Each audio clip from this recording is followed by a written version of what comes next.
Men are by nature merely indifferent to one another, but women are by nature enemies. Women remain children all their lives, for they always see only what is near at hand, cling to the present, take the appearance of a thing for reality, and prefer trifling matters to the most important. In their hearts, women think that it is men's business to earn money and theirs to spend it. The nobler and more perfect a thing is, the later and slower it is in arriving at maturity. A man reaches the maturity of his reasoning powers and mental faculties hardly before the age of 28, a woman at 18. The beard, being a half-mask, should be forbidden by the police. It is, moreover, as a sexual symbol in the middle of the face, obscene. That is why it pleases women. Every woman, while she would be ready to die of shame if surprised in the act of generation, nonetheless carries her pregnancy without a trace of shame and indeed with a kind of pride. The reason is that pregnancy is in a certain sense a cancellation of the guilt incurred by coitus. Thus coitus bears all the shame and disgrace of the affair, while pregnancy, which is so intimately associated with it, stays pure and innocent and is indeed to some extent sacred. The weakness of their reasoning faculty also explains why women show more sympathy for the unfortunate than men, and why, on the contrary, they are inferior to men as regards justice, and less honorable and conscientious.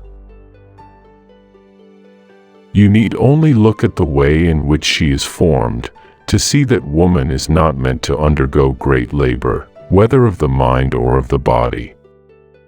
She pays the debt of life not by what she does, but by what she suffers, by the pains of childbearing and care for the child, and by submission to her husband, to whom she should be a patient and cheering companion. Just as the female ant after coition loses her wings, which then become superfluous, nay, dangerous for breeding purposes, so for the most part does a woman lose her beauty after giving birth to one or two children, and probably for the same reasons. That woman is by nature intended to obey is shown by the fact that every woman who is placed in the unnatural position of absolute independence at once attaches herself to some kind of man, by whom she is controlled and governed. This is because she requires a master. If she is young, the man is a lover; if she is old, a priest. A completely truthful woman who does not practice dissimulation is perhaps an impossibility, which is why women see through the dissimulation of others so easily. It is inadvisable to attempt it with them.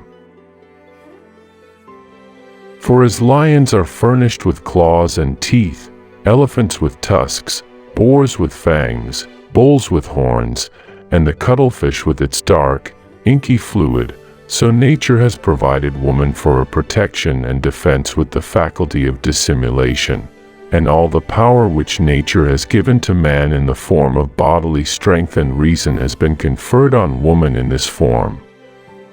Hence, dissimulation is innate in woman and almost as characteristic of the very stupid as of the clever. We all live, at any rate for a time, and the majority of us always, in polygamy. Consequently, as each man needs many women, nothing is more just than to let him, nay, make it incumbent upon him to provide for many women. By this means woman will be brought back to her proper and natural place as a subordinate being.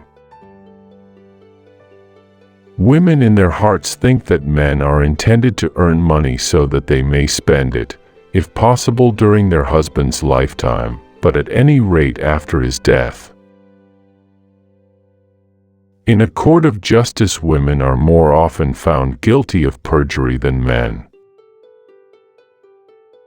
Women are directly adapted to act as the nurses and educators of our early childhood, for the simple reason that they themselves are childish, foolish, and short-sighted. Dissimulation is innate in woman, and almost as much a quality of the stupid as of the clever. People are often reproached because their desires are directed mainly to money and they are fonder of it than of anything else. Yet it is natural and even inevitable for them to love that which, as an untiring produce, is ready at any moment to convert itself into the particular object of our fickle desires and manifold needs. Thus every other blessing can satisfy only one desire and one need. For instance, food is good only to the hungry, wine only for the healthy, medicine for the sick, a fur coat for winter, women for youth, and so on. Consequently, all these are only relatively good. Money alone is the absolutely good thing because it meets not merely one need in concrete, but needs generally in abstracto. Women might be talented but cannot be genius as they are always subjective. I have not yet spoken my last word about women. I believe that if a woman succeeds in withdrawing from the mass, or rather raising herself from above the mass, she grows ceaselessly and more than a man.